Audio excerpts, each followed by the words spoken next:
Welcome to a new joint over here at Studio 423, powered by OnlyNoise for the Paper Talk podcast. I'm here with Miiss Parker today. The one and only. The one and only Miiss Parker. Go ahead and introduce yourself. Let the people know who you are, kind of what you do, where you come from, all that stuff. Yeah, I'm Miiss Parker. I'm from Dayton, Ohio.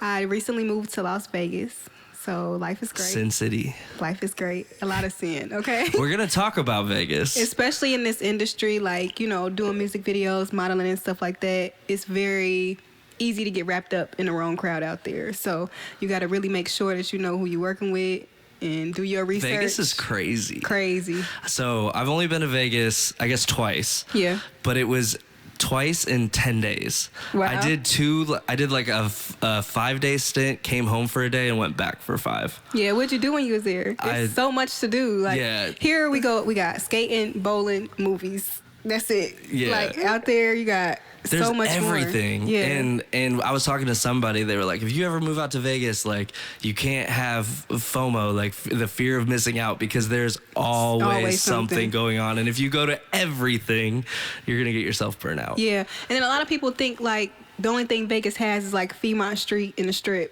But it's so much more to Vegas than that. Like, if you go outside of those areas, it's so much more. Like, Vegas is very beautiful. So the first time I went with some music artists. I was there filming for them, and we stayed in a suite at Caesar's Palace. I was with some big high roller guys. Yeah. That was crazy. Like, going to Vegas and getting to experience that side of it for my very first time. Like, picked up in a limo from the airport. Like, it was... I don't know. It was crazy. You felt like you was on top of the world. It was. And like, I just came and they're like, oh, Vegas, like they all do this. Yeah. And it was like my first time there. And I was just like. So it was all normal for them. And you like deer in the headlights. Yeah, I was.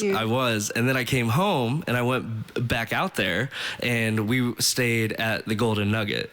Yeah, I stayed at the Golden Nugget. So it was like, that's Fremont Street, right? Yep, that's out there, which was fun, but a completely different experience than staying at Caesar's Palace and the Bellagio and being over there. Yeah, it's definitely cool to see like both sides. The old Las Vegas, you know, versus new Las Vegas, the Strip area. Like, it's really so much to see. And I didn't even get to do like any sightseeing outside of the Strip. I wanted to go like desert and like go see, there's like those painted rocks and stuff out there. Like, I want to go see that side of Vegas at some point too. I like, I think like the first month that I lived there, I had went to Mount Charleston, and it was still kind of cold. Like, you know, for the most part, Vegas it don't snow out there. But when you go to the mountains and the different altitudes and stuff like that, once you get up there, you can get some snow. So it was cold. I was like snowsuit, you know, big boots and stuff in the mountains. And then as soon as I drove back to the city, I'm like, it's hot as fuck. It's 110 degrees in Vegas. Yeah. But it was cool, like just the views, the you know, being able to hear your thoughts. Like when you in the mountains and stuff, it's just so peaceful. There's nothing there. Like, I was able to see wild horses and stuff. Like, we were talking about your love for animals. Yeah, I love wild animals. All wild animals, anything. Wild animals, exotic animals, just anything other than a basic dog and cat. Like, I every time I travel and I go out of town, because I travel a lot, I always go to the zoo. And then when I go to the zoo, I like to do the interaction excursions and stuff where you can paint with the dolphins, or, you know what I'm saying, race the cheetah. I've swam with dolphins before down in the Caribbean. Want to swim. It was so I've painted fun. with dolphins, but I haven't swum with dolphins. Painted with dolphins. I've actually touched like what's the sharks called? They like stingrays. Oh, stingrays. Yeah, I like doing stuff like that. And people always look at me like I'm crazy. Like, no, that's life. You gotta enjoy that. Yeah. You said you wrestled with a panther or cheetahs? Nah, I didn't wrestle a cheetah or no panther. I ain't wrestling none of that. You're taking it too far. They'll kill me. I wouldn't be here doing this podcast. No, but I raced a cheetah. Raced a cheetah? Yeah, cheetah dusted me. I ain't gonna lie. I play sports and stuff, so I am athletic. You know, I played basketball in high school and college. Really, from the time I was 3. My dad is a high school basketball coach, so see, I'm a big basketball person. Gym, so it ain't like I'm just like some girl who can't run. Like, you know, I actually do this. So. I started playing basketball. I went to a small like private school. I started playing basketball in 3rd grade on the 5th grade team. Yep. Because they didn't have like enough boys to play in 5th grade, and then my school was so small. Literally, the class in front of me was 4 girls. That was Wow. the whole class. So they couldn't even go down to 4th grade to try to get boys to play basketball. Yeah. So then they went down to 3rd grade. And so I've played basketball literally my whole life, all the way through college and Yep. everything. And with my dad being a coach and stuff like that, You I are pretty played tall. AAU. I traveled and stuff like that with basketball. So, you know, I went to private schools as well. I graduated from CJ. So, Okay. That private school life, I understand. You know what I'm saying? So Smaller I grew up schools, in stuff like that. Monroe, Michigan, up right above Toledo there. Zion Lutheran High School, or school, I guess. I went preschool to like 8th grade. And then high school, I went to like a giant public school. So it was Different like, I went transition. from a small little school of like 80 kids total to a school of like 3,000 public school How was that kids. transition for you, though? Like, Crazy. Crazy, yeah. Yeah. Did you feel like definitely. you had a hard time finding yourself in high school, considering that you came from a smaller school? And Honestly, no, because I played sports. Yeah. So like I used sports for As your way to friends mingle and stuff. and all of the people, Yeah. and I mean, I was good at playing sports, so it was pretty easy for me to fit in there. It was definitely like culture shock. Yeah. And then even more culture shock, my sophomore to junior year of high school, I moved to Ohio. And when I moved to Ohio, I moved to a tiny farm high school of like 400 kids, North Yeah. Union High School. So I went like small, giant, and Small then again. small again. And when I moved to Ohio, they were like, "Oh, you play basketball? Like, come on. on. We need somebody. We need basketball is somebody." so popular here. Everybody Yeah. plays basketball. Even like the small schools, like Yeah. those there's Division 5 schools that like Yeah. play basketball, like, Yeah, and so like basketball's around big. here, you said CJ? Is Yeah, where I you graduated from CJ. Okay. Yep, and that's as far as like women's basketball. We've had so many iconic women's basketball players that came through CJ. You know, you got Tamika Catchings, you have Brandy Hoskins, you have, you know what I mean? There's just, the list goes on. Samari Walker, like these are women that have played WNBA, Okay. big time D1 I did not colleges. know that. Actually, my freshman year, my senior class, I think there was 5 seniors out of all 5 seniors. 4 of the seniors went Division 1. All 5 could have That's went, I believe, that's but crazy. I think the 4th one wanted to go to a smaller school because she wanted to stay close to home. But my whole senior class, my freshman year, went Division 1. Division 1. My sophomore year, we went to state. Okay. We made it to the Final Four. We lost the game in Final Four, but we made it to state. So it's Dang. like, as far as basketball, like it's a big time. Yeah, no. My junior year, when I moved to that small school, Yeah. we went like 13-10 the first Wow. year, and that was the first year they ever had a over 500 season. Yeah. And then my senior year, we went 20-4 and had a bye in the first round of the playoffs, and then lost Wow. my senior year. So yeah. I think sports and with children is very important. Like it keeps you busy. You know, it instills a certain level of discipline. Like look Yep. at you. You have your stuff set up and things going for yourself because even though it seems so minor, it's the discipline that you learn within the sports and the structure that you had growing up. Those the mentors role that models, you had. Those like role how you models say that in your had. dad being a coach. Yeah. Like I know most of my like good friends, their dads were always like our coaches. So Yeah. it's just like it definitely changes a person. Yeah. I think if you really look at the success rate, you know, just in general about people, and you ask people like, "Have you ever played sports?" 9 That times would out be of a 10 crazy they have. stat to look at. Yeah, That would be a 9 crazy times out of stat 10, to I'm look sure at. they have. You know, they just stay perspective on things is different. Rather than just let Yeah, your they kids time run management. You know, somebody be like, oh, like for me in high school, it was like if you ain't on time, we running suicides, and everybody was on time. I tell my mom practice was 45 minutes before it started, so I'd be So you were on time. so I wouldn't be late. But I mean, we all did because we had a. You know, the structure and the team that we had, it was more so like if you late, you might not run. The coach might tell you to sit down and then your whole team run, and now your team mad at you. You don't want your team mad at you, so you gonna make sure you on time. That was your dad that did that? Nah, not my Okay. dad. My high school coach. Your My high dad school coached coach. AAU. Okay. So okay. he coached me up until I was probably like in 6th, 7th grade, and then I had went on to another coach. Did you like But having I've always played up to, like how you said, like you was younger and you played. Like I've always played a year or two up prior to what my grade and my age was. So did you like having a parent as a coach?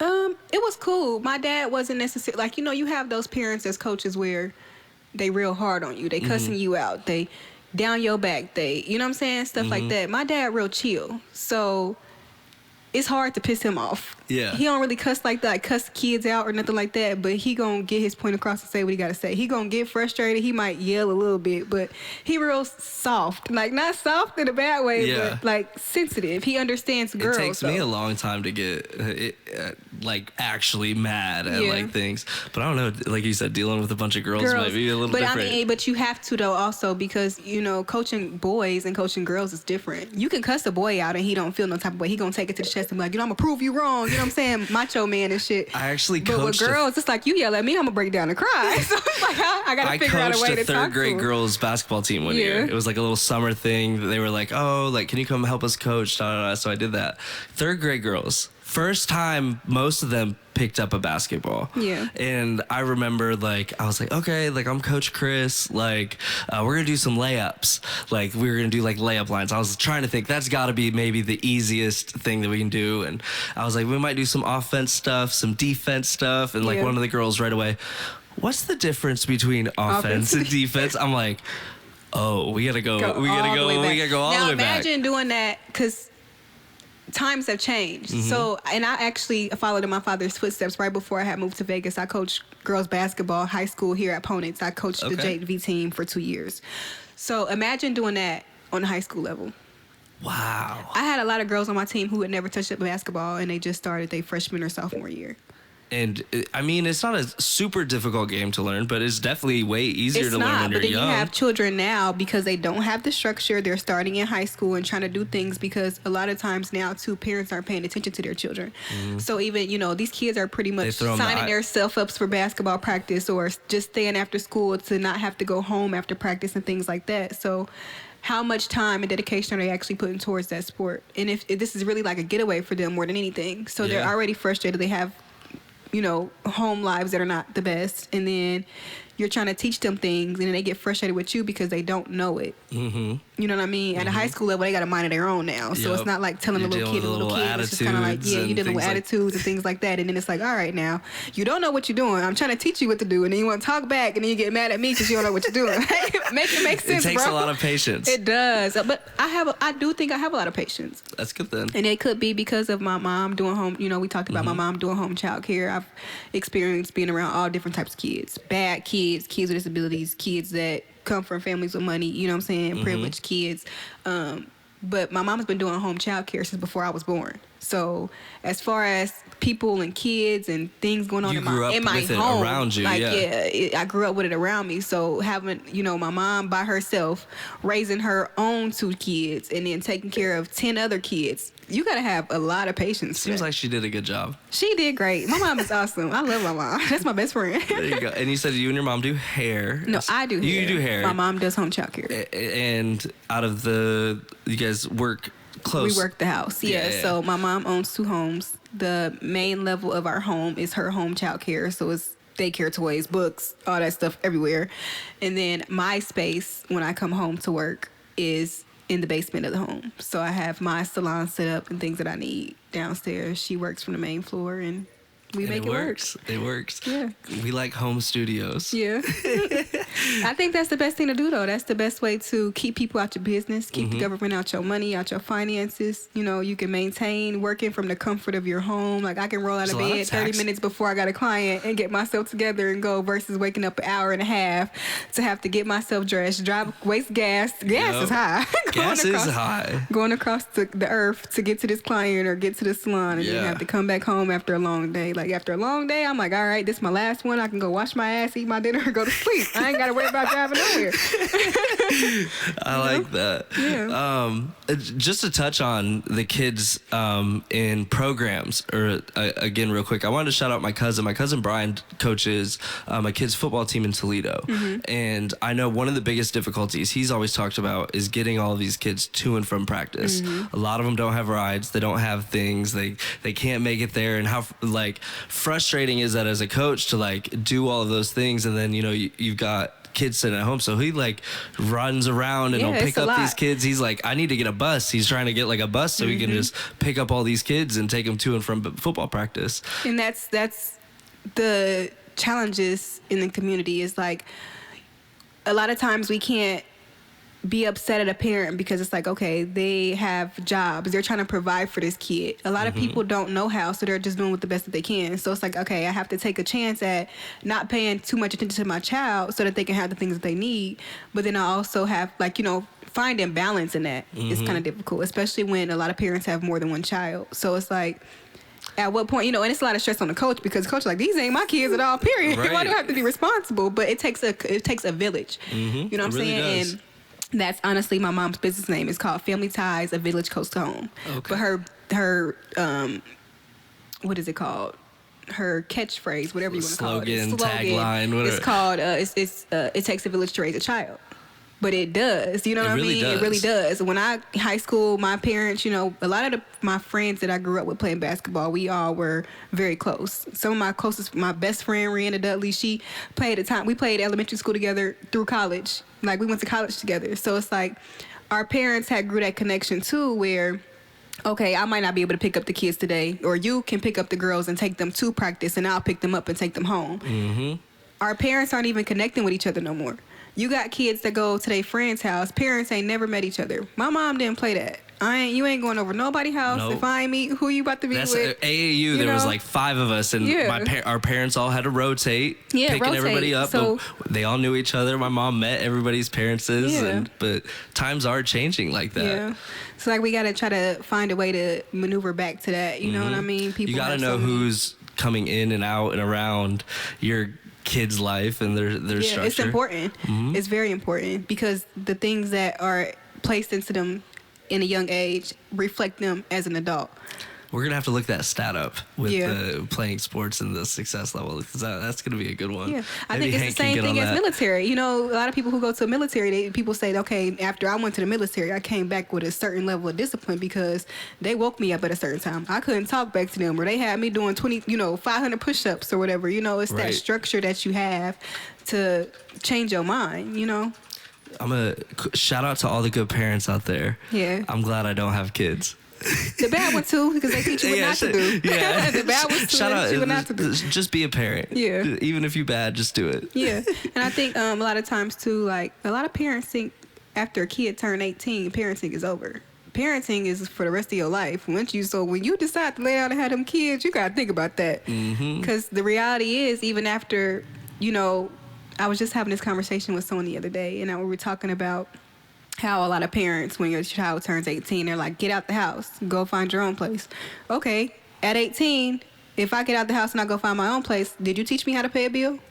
Did you teach me how to call whoever I need to call if I can't pay the bill, to push the bill back? You gotta prepare. I don't even know what a water bill look like, and you telling me to go get out and go get a house, on pay my rent, own. sign a if lease. If I'm in college, how am I supposed to focus on my books and pay for school? You know what I mean? And a lot of times, like, even with college, that's why the government uses our parents' taxes when we file for FAFSA, because most of the time our parents are covering for that. Yep.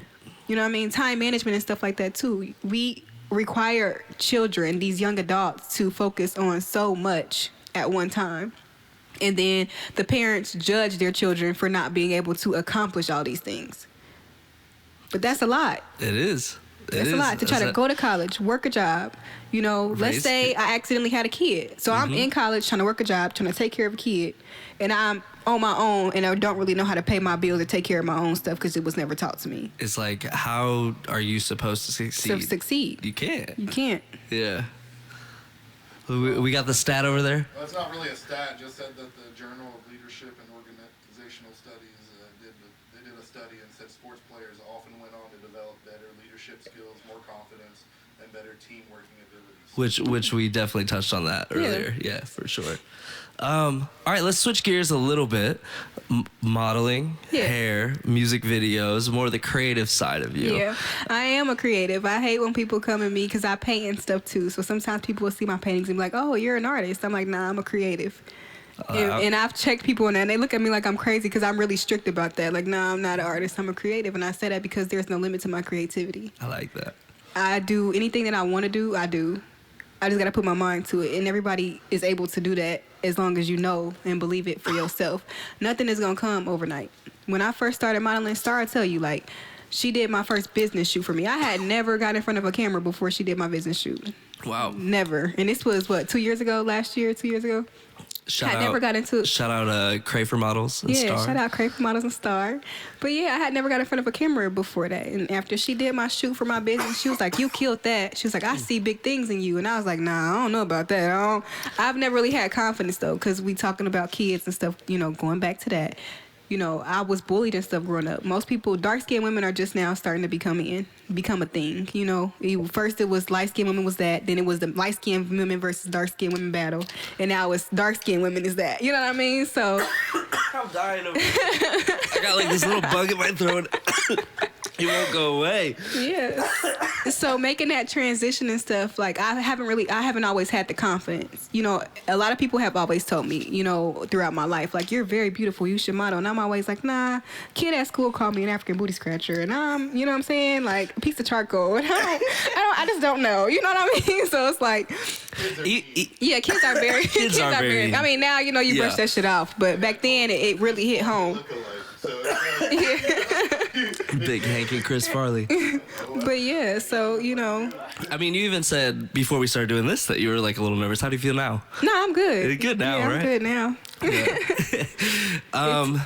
So as a creative, what's like your next project or next thing? What's the next thing we could see from Miss Parker? I am currently working on, we have First Fridays in Vegas, which is like down in our art district.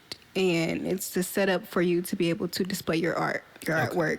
It's kind of like different vendors. People create coffee mugs on their own, or have a T-shirt line, or if you even just paint on the canvas. That's what I do a lot. I paint on canvases with acrylic paint. That's my medium.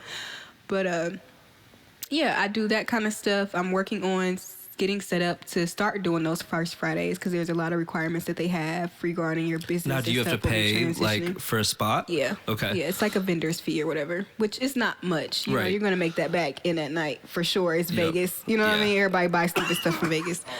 But yeah, that I am currently opening up a suite.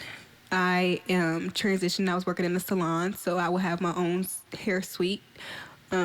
I've been working with a few celebrities. I just recently did a video with Adina Howard. Shout out to Adina Howard for giving me the opportunity. I had actually never done celebrities prior to working with her, and I've worked with her on multiple occasions. Oh. She actually just texted me a couple days ago and wanted me to come do something for her today, and I was like, I'm in Ohio, so I can't do it. So, but I've been working with her, so I want to expand and continue to work with her. Shout out to Adina, and check out her new video. It's called Keep Looking. It's on YouTube and all of those different platforms. We'll put the link. Yeah. On there. But I recently did that, and that's really it. Honestly, I'm going to start my own podcast and bringing my podcast back. Okay. I had started it. It was more so of an audio thing, because, like I said, me being in front of the camera and talking is a little nerve-wracking for me. I didn't want to do it. But I'm working on being uncomfortable right now. And I say being uncomfortable because it takes you to be uncomfortable to get to actual true comfortability, so that's, you step outside of that comfort zone just a little bit, and then you get comfortable with that. Yeah. And then you gotta do it more. You gotta do it again, and that's how you continue to grow, as a person. So I'm on being uncomfortable doing the things that I, never really saw myself doing, but always been challenges for me, so that's like when I first started doing any video work, any creative work with any of the brands that I did, like I never wanted to be the face or the person or anything. I always wanted to be behind the camera and I just swear do I it. told Star that before. I said, I don't want to be the face of my business. Just let me do the behind the scenes work. I'll put somebody else's face on. And she's like, no, but you got the personality, you got the face. She's like, you got it all, you got to do it. And I'm like, man, I don't know if I can. So I'm trying to find that confidence in myself and really just do it. Just do it. That's just really do it. Nike. You wear Nikes all the time, but you don't ever just do it. Like, get your ass up and go do some shit. Speaking of like First Fridays, so an event in Dayton. I don't know if you're familiar with Therapy Cafe down on 5th. I used to do their First Fridays. So their First Fridays, the first Friday of every month, I used to throw a hip hop show. It was the only time they did hip hop like that month, and I ran First Fridays there for like 2 or 3 years. Yeah. And when I was doing those shows, I would do open mics, I would book people, I would just do DJs, I was doing a bunch of different stuff. And I always was like trying to find different show hosts. Like, oh, somebody come run this show, someone be on the stage. I didn't want to be on stage with a microphone talking in front of people, but doing that, I pushed myself to like keep stepping on stage, keep And now talking it to the just mic. comes easy. You don't even think twice about it. It's easier. And it always is a little nerve-wracking. Even Summer Party. We just did Summer Party in the Oregon district. I was nervous. I was in Vegas. I didn't even get I know, you were the in girls Vegas for went. that. Cray Tunes, the Cray models, they went, but Yep. I didn't get a chance to go. You guys helped me promote for it. That was fun. That was fun. That was a good video. It was cool, huh? Just like walking around, handing out flyers. We had a good and time. it was just so fun, like just being, dancing with random people. They sitting up there looking at you like crazy. You go. See, and that got you probably a little bit more out of like a comfort zone, right? Yeah. And then we went on and we did the Sleazy show. That was fun. That was fun. That was the first time at B's place. Yeah. That was my first time there too. I've never been there. Yeah. It was cool. Plan on going back? I don't know. It's a little questionable. Was it wild over there? It was kind of wild over there. It was. I was definitely like, I've seen some videos there, but I didn't know what to expect. Like, I just like all. the city getting crazy in general. Like just all these different shootings and this, street beef and stuff like that. It's hard to go anywhere and feel comfortable. It and really that's kind of is. my big thing. I've already experienced, the shooting at the Oregon. I was down there, so even going to Oregon that night, it was more so. I hadn't been down there. So doing that promotion for you was me actually facing a trauma of my own, which being uncomfortable. I had not been down to the Oregon since then. So doing these different shows and stuff in the city, you know what I mean? The bigger cities and stuff like that, they have more security, more enforcement and stuff like that to be able to make sure that people are safe. But Which a lot of times I feel like here, I know there was just another incident down off Main not too long ago. It wasn't even at the actual like event. It's like things that are happening parking lots afterwards, which is so hard to enforce. Like there were cops in the parking lot when it happened. Yeah. Like they were already there. Like, but you just have drunk people in a parking lot, 1,000 people with guns. Like, I mean, what do you expect? Really do? Yeah. And as a, like, that was always a big thing with me doing First Fridays, and a lot of venues in Dayton, it's so hard to throw hip hop. A lot of venues just don't want to do it because they don't want to. They don't want to up their security. They don't want to do this. They don't want to do that. And there is a lot. I mean, it's not even about upping the security. It's about, okay, even if we up the security and these people get in here fighting and they damage my spot, who's paying for it? Like, right. It's that just falls back on the owner every time. I know. There's so much. It's so hard to throw events, and we've lost venues. Therapy. We were just talking about therapy. Therapy's gone. Yeah. It's not even there no more. And like people are trying to open new spots and new things, and I feel like there is so much potential here in Dayton. Me and Star just had that conversation the other day. I said there's so many people who have small businesses or who's doing great things, and it's like it's just so much hate in the city though too. You know what I'm saying? It's like when you try to elevate, the next person start hating on you versus everybody just working together. It's enough for us all to eat. Oh, we talk about that all the time. Yes, it's definitely enough for us all to eat. I gotta think about Dayton as a city. Like we're fucking airplanes were invented. You know what I mean? Like it's actually a lot of history behind Dayton too. So it's like we keep going and we keep taking our talents to all these other places. It's a lot of people who have made it big in Dayton and then went other places. Like, why don't y'all build it up here and make Dayton become the new Atlanta or Charlotte or Houston? We're like one step away from that. Yeah. It's like people they grind their ass off, but and here it's so competitive because people come from such a down spot, right? Like you're always fighting, even from when you're. You gotta hold on to it. You do take everything. Yeah. And it's almost like people sit there and claw at each other, or will step on the next person just to like keep themselves up. And when you go to a place, we talked about, like you said, Vegas out there, everyone's just so, no, you got this, let's do it. Like boom, boom, boom. You go to Atlanta and you just meet. Oh, what are you doing? Oh, this. How can we help each other? What are we doing? Like, how can we work together? Like that shit doesn't happen here. It don't. It's like people will work with you or try to work with you, but everybody they always want something in return. It's always a catch to it. It's so hard to build with people around here.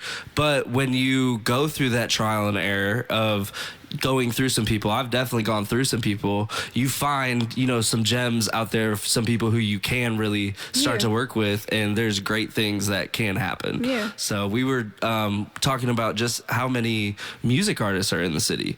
Like there's a new music artist popping up all the time. All the time. And Everybody's a rapper now. Everybody's a rapper, and it's so easy to become a rapper. I can make a hit song on my phone In 2 seconds. In 2 seconds, and blow it up. sounds pretty decent. It's not like back in the day you needed a label to even get into a music studio to record something. Yeah. Like, it's so accessible. There's so many new people, and I've been in the music industry around here now for, I'm just gonna say 10 years, because it's been since like 2012. Yeah. So now I'm seeing those people that have been in the game for 10 years and what we're all doing now, and like the new wave coming, and I'm excited to see. To see the transition. Because every generation is different. So the way that you guys operated, the next people coming up is going to be different than what, you know what I mean? But Yep. everybody can learn from somebody. That's the thing. Like, your way of doing things, or your, the people that you grew up with, y'all's way of doing things isn't necessarily wrong, but you can learn and make your stuff better by taking what they're using and combining it. You know what I mean? And the Yep. same thing for them. They can learn stuff from y'all. Like, the OGs did it this way. Let me take from them and make my stuff better. You know what I mean? Make Yep. my stuff hot. But We've like you got said, it's that competitive Dayton thing, even too. has like a Hollywood movie studio coming Okay. to Dayton. They just there was an article about it not too long ago. They're literally building like a movie production studio. It's a studio that's from out in Hollywood, and they're coming to Dayton, and they're But building that's how you know Dayton has so much potential, because why is someone in Hollywood even considering building a studio in Dayton? You know Dayton at that point has potential. Like, Dayton it's is really a lot there's here. so much talent here, and that's why, like, I've always wanted to open a music studio. That's Studio 423. We're mainly the music studio, but I love doing these podcasts and getting everybody on it, just to literally work with everybody and Yeah. like start to grow that, because there is so much talent here. Ohio in general. Yeah. I mean, you look at like MGK, Trippie Redd, like Bow Wow. like, yeah, like people. No, but but then Logan he and had Jake Go for it. Paul. You gotta give him his props. He was Logan the and Jake first. Paul are from Ohio. So, like, there's so many Dave people. Chappelle, or who was it? Dave Chappelle, yeah, Dave Yeah. Chappelle in Yellow Springs. Like, I mean, the list goes on and on and on of like, but like you said, they all leave. Yeah. They all, and you have to, because you're competing with so much other talent within the city, and everyone's clawing to be the best But in the I city. feel like it's okay to leave and build yourself back up, but then just make sure you come and bring it back. And that's my thing. Which you know, Dave yeah. Chappelle is great at that. Yeah. Like, he's been doing a lot for the. But it for the takes city. more than just one person. Exactly. Out of one person, out of the thousands of people that have left from Ohio to Right. go other places to build up, Rob Deerdick, that's another one. Oh yeah, Rob. it's really so many. Like, it's We're- really so many. We're by the Deer Deck skate park. It's like a mile from here. Yeah. So, yeah, that's it is crazy. It's crazy to sit and think about. Like, you know, like I wish sometimes I be wishing like I could just take my brain and put it in other people's brains. So, you know what I mean? Like, Here's what I'm thinking. Boom. boom. Like, just take my Throw it on 'em. perspective and let's go. Like, let's make some shit happen. Yeah. Maybe mention that Hollywood movie studio or whatever. Uh-huh. That they were moving here because we have like the best shoot locations if you need city shots or whatever. Yep. And for like palm trees and stuff like that, they can still go out there and shoot it, but it's cheaper to shoot here. The Oh yeah, definitely. It's completely like compared to Dayton, LA, make a movie for like a third of the price here. Five years from now, I really see Dayton being like a mini Hollywood. Like, I don't think it would ever get to like the size of what Hollywood actually is, but there's a lot of production companies here, and a lot of creatives, and a lot of people that are trying to do things. And like Hank was saying, it's so much cheaper to do things in Ohio than anywhere else. And once people really start to realize that, I think it's a wrap. But I think It's a lot of really- people know that Ohio has potential. Like, when you listen to, I be sitting back watching movies. You know, I really don't watch too much TV and stuff like that. I'm more of a book reader and stuff like that. But when I do, most of the time I typically catch somebody saying something about Ohio, whether it's music or whether it's movies or anything. Like, it's always like, oh, this person is from Ohio. But Ohio be turned, you know what I'm saying, in the music. Like, when you listen to it, sit back and listen to it, like, Ohio actually got a lot of clout to its name, for real. It does. And just for some reason, Yeah. everyone wants to leave. But I'm one of those people, though. So I Yeah, can't say you nothing. just I moved to left. Vegas. Yeah, I just moved to Vegas. But I plan on coming back. You Yeah, know, and I you- want to and do you a lot come of back a community lot. engagements, and I do. I come back a lot. But I do want to start doing a lot of more community engagement stuff, because I do want everyone to eat. You know what I mean? I do have that perspective of it's not just me. Anybody I can help, I help. Whether I got it to help or whether I don't, we going to figure it out. You know what I mean? Because some stuff is just a matter of sharing ideas. I might be good at something that you're not good at, but you might be good at something that I'm not good at. So you scratch my back, I scratch yours. We both succeed. We both win. That's Right. why I'm very excited to work with you guys. Hopefully in the future, Yeah. you, Star, and just see where we can really take things, because I think we can do some special stuff around here. Yeah, I definitely I agree. Yeah. All right. So one thing I ask to like music artists is like, who is their like dream feature like person to work with? So I'm gonna kind of ask you the same thing. Yeah. Is like with everything that you do, what is like your dream thing that you really want to do, or who you even want to really work with on like Yeah. a celebrity level? I would really like to work with Monica. Okay. Monica, I'm a lover girl. I really don't do too much rap. I'm not gonna lie to you. But Monica that's my idol. Yeah. I like her. I feel like she real.